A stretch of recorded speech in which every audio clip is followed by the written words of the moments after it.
I don't know if you guys heard that from outside, but my dad's friend is mowing the lawn outside, so, it's kind of interrupting the video, but please don't mind that. I'm sorry, I don't know if you guys can hear it, but it's pretty loud. But anyways, what's up, everyone? There has been some DC news that has come out lately, and the first one is the Man of Steel sequel, and next one is the Suicide Squad deleted scenes list. Now, before I start talking in depth with all the news, it's going to be spoilers for Batman v Superman and Suicide Squad. So, or maybe potential spoil. I don't know. I'm gonna depends. So, but yeah, just look out for spoilers if you haven't seen any of those movies. Then if you want to be spoiled, just go leave, and you already know. So, anyways, I'm gonna start talking about the Man of Steel sequel, and then I'm gonna talk about the Suicide Squad deleted scenes. So, Man of Steel sequel. I did enjoy the first Man of Steel, so I'm really happy that they're doing Man of Steel 2. So, there are, some things that I'm worried about, and not some things, but there's one thing that I'm worried about, and then also, I want to just share something that, that I'm not going to probably like about the movie. First thing, I don't want Zack Snyder to direct it. I don't know why, I just don't want him to, He already did all this crap in Batman v Superman. I didn't hate that movie. There were some enjoyable scenes, but still, he just... I don't really think he just gets the Superman character. I think he did a good job in Man of Steel, because it was a very different Superman. But I did not want to see Superman moping around because everybody hates him, And it would be cool to see, everybody all happy that Superman's back. And, he's more of the hero and the people like him. You can have some people that hate him, but I don't want the movie to focus on that he is a villain, nobody likes him, he's not a hero, he's just going to destroy the city again, we don't trust him, all that crap that we saw in Man of Steel, my bad, all that crap we saw in Man of Steel, and Batman v Superman, Dawn of Justice. So, I want to see a happy Superman, and I want to get a director that gets the Superman character. I can't think of one on the top of my head, but any director that actually cares about the freaking Superman character and does him right. So, yeah. Also, I just wanted to say that the movie is going to have no stakes, which kind of sucks, and the reason why I'm saying that is because he already died in Batman v Superman. You see, every superhero movie, you don't really get, worried that he might die, but, it could happen, the hero can die. So, there are those stakes. But, there are the DC Extended Universe is on their third movie now because of Suicide Squad. But before Suicide Squad, they killed off Superman in their second movie. So, when we see him fighting any villains, and he doesn't have much villains, maybe you guys can let me know in the comments, but all I know is he can fight Lex Luthor, Brainiac, and he already did Zod. He snapped his freaking neck. So, and he can't do Darkseid because, he's the freaking Justice League villain. So, oh my god. Yeah, so there's going to be no stakes. You're not going to be worried if Superman's going to die because he already died in Batman v Superman. Even though it was well done. I think that whole thing was well done. I just didn't like how they already did the Batman. I keep saying Batman, sorry. The whole Superman, the death of Superman thing. I wish they would have gone through more sequels of Superman, more sequels for other movies, and then kill him off. Maybe just like how maybe Avengers Infinity War, somebody's gonna die. But still, that's why I'm kind of worried. There's gonna be no stakes. You don't have to worry about Superman probably dying because he already died. Oh yeah, and you could have done Doomsday, but no, you already killed him off in freaking Batman v Superman. So yeah. Oh my god. So yeah, enough of the Man of Steel sequel. I'm excited, but like I said, there's going to be no stakes, and then, just worried if Zack Snyder's going to come back for it. I hope not. Just if he does a good job with the Justice League movies, just stay on that, please. Just stay on that.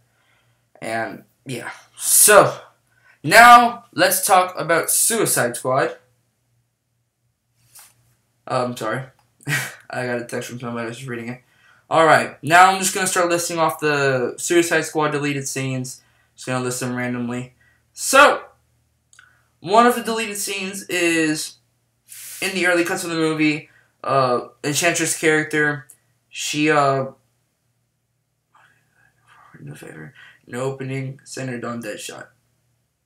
Okay, so apparently there was more backstory on June Moon's character, which is Enchantress, but they actually replaced it with Deadshot's. So I don't know, like that would have helped for Enchantress's character because she is the main villain in that movie, and I really didn't like her as a villain, especially since it's the same generic plan.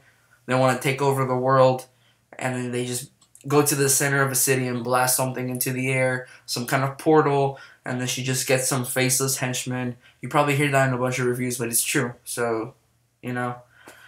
But, I don't know. I don't know if it would, get better if I make her a better character in the movie. But, anyways. Deadshot in a prison cell, watching the raindrops in this jail cell, and thinking about his daughter. So we do see that in the trailer. I think it was in the Queen's trailer, the second trailer, or the first trailer where, that Queen song, Bohemian Rhapsody. Like, it was either that trailer or the other one. But still, like, he's looking at the window, thinking about his daughter. And, yeah. Next one is El Diablo. He lights his hand on fire and whatever. Not on fire, but, like, you already know his power. And he's all, like, thinking about, like, oh, you know what, I can't do this. Like, this isn't right. Because what happens in the movie is that he kills his family, so he just doesn't want to use his powers. He even turned himself in. So that way, because he just didn't really do that on purpose and whatever. So, more character development with El Diablo.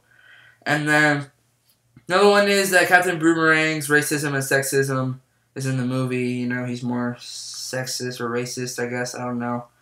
And they were all directed at Katana.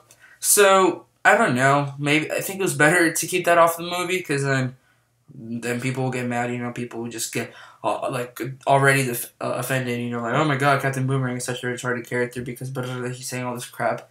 I don't have a problem with it. I could see why you don't like it, but I think it was better kept off out of the movie. And this one is interesting. I actually wish they could have kept this in the movie.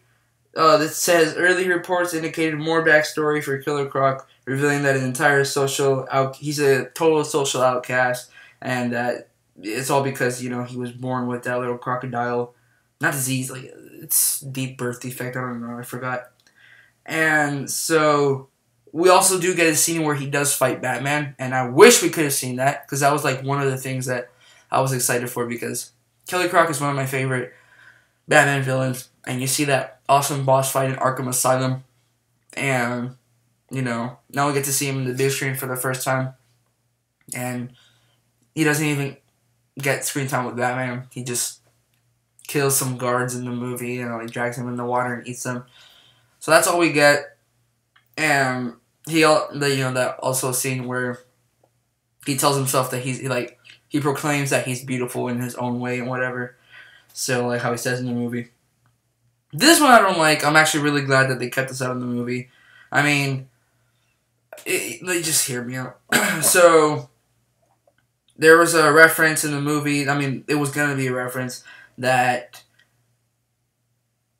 what's his name? Freaking Slipknot was a freaking rapist, I think it was. I don't know. It doesn't say it here. But this is one of them. He was some kind of rapist. And, I mean, let me know in the comments below. I forgot what it was. But I'm glad that they kept that out of the movie. Because, man, it also, it still doesn't give him any character because they don't focus on him. They don't give him those backstories where it's like, okay, this is how Slipknot got arrested. He does this. He was doing this, so Batman came and took him away, took him to Belle Reve. And then, there's this backstory. And then they don't even focus on him. He just comes out of nowhere. When they send him to the helicopter, he punches a lady in the face, and he's like, she had a mouth. That was the only funny part, and the only memorable part for Slipknot. Everything, and when he dies. That's it. So, kind of happy they cut that out of the movie, because I wouldn't care. And another thing is, they had more scenes with Rick Flagg, where he's with June Moon, more scenes with them. And we do see it in the trailer, and, but it's not in the movie, and that's another thing that I don't care. it would have been better, you know, so that way you feel for Rick Flag when he has to kill her at the end, even though she doesn't die. So, yeah, it would have made more sense if they did that and when she dies at the end. But I guess we wouldn't have Enchantress for future movies. I don't know. I don't even know if the Enchantress character is actually dead. So, and another one, I heard something about, it's not on the list, but I heard something about how we get to see more of how Harley Quinn and Joker's relationship is really more abusive, like in the animated series, where he's, you know, how he always slaps her and he always kicks her out of their lair, like in the animated series. And one of them was, like, Harley's aiming a gun at Joker's face, and he's, like, you know, sweet-talking her, you know, like, calming her down, like, convincing her to put the gun down. And then when she finally does, he backhands her in the face, and then he convinces her to calm down, you know, like, being manipulative and whatever with Harley Quinn. And she always ends up falling in love with him, either way, whatever he does. Oh, yeah. So, I would like to see maybe like a little Ultimate Edition for Suicide Squad with all the deleted scenes in it, like Batman v Superman. I just also don't want them to do it with every single DC movie. Like, have the theatrical cut. Not a bunch of people don't like it because some of the editing stuff was bad. Oh, here's one where all the deleted scenes are here, so that way you like the movie better. Just, like, keep it in the freaking movie, you know? So I hope they don't keep doing that, but I would like to see one with Suicide Squad. Because Joker was also barely in the movie, and, like, 10 minutes were cut out. Like, 10 minutes of his scenes were cut out. Like, he was barely in the movie. And there was a bunch of shots in the trailer that he just wasn't in there. And also when he tells that guy he interrogates him, he's like, I can't wait to show you my toys. All that stuff, man. Just out of the movie. And that's why I was kind of let down. Even though I did like his Joker, I don't know if I like it better than Heath Ledger's, though. I need to see more. And then I can, you know, judge and say who is better. Maybe Heath Ledger's better right now. Yeah. But like I said, I need to see more. So, that is it for my videos, guys. I said video, guys. My bad. Thanks for watching my video, guys. I hope you guys enjoyed it. I won't make a video for the rest of the week. Maybe next week because I won't be in my house. So, yeah, that's all I gotta say. My next video will be a Batman v Superman Ultimate Edition review. And then I'm going to do a spoiler talk for Suicide Squad, even though I just kind of spoiled some of the movie for you here. But just a full spoiler talk, I spoil the crap out of the movie for you. Oh, yeah. So I will see you guys in my next video. Peace.